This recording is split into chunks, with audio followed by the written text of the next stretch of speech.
Bonjour. Dans cette séquence, je vais vous parler de la notion de session et en particulier de sa relation avec les JSP et les servlets. Donc une session est une notion qui va permettre de suivre l'activité d'un client au travers de sa navigation sur un site web.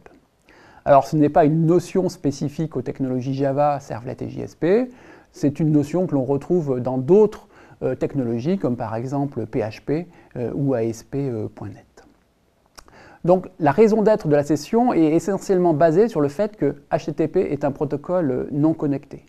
Et en particulier que l'on ne sait pas précisément quand un client part d'un site web. On sait quand il arrive, donc la session va commencer avec la première requête d'un utilisateur sur un site web, et la session va terminer au bout d'un certain délai.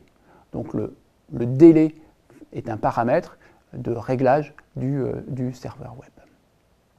Alors en Java, on va avoir un objet prédéfini qui s'appelle tout simplement session, qui est de type HTTP session. Pour les JSP, ça va être un objet qui a le même nom. Et pour les servlets, on va disposer d'une méthode getSession qui permet de récupérer la valeur de cette session.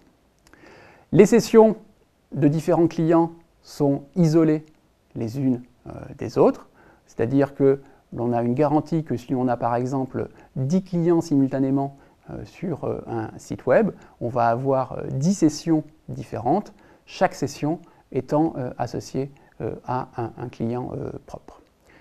Techniquement, les sessions sont gérées avec des cookies, un cookie de nom JSessionID, qui est positionné par le moteur de servlet ou le JSP côté client. On a deux méthodes principales sur les sessions, qui sont setAttribute et getAttribute, qui vont permettre respectivement de positionner, d'enregistrer une valeur et de récupérer cette valeur dans la session. Donc les méthodes fonctionnent plus ou moins comme des maps. Donc on a par exemple deux paramètres pour setAttribute. Le premier est le nom de l'attribut que l'on veut enregistrer dans la session, et le deuxième, value, est la valeur de cet attribut. Et respectivement, getAttribute, on lui donne le nom et ça retourne la valeur qui a été enregistrée, ou nulle si aucune valeur n'a été enregistrée pour ce nom-là. On a différentes autres méthodes, comme par exemple removeAttribute pour supprimer l'attribut, ou getAttributeNames pour récupérer la liste des noms des attributs.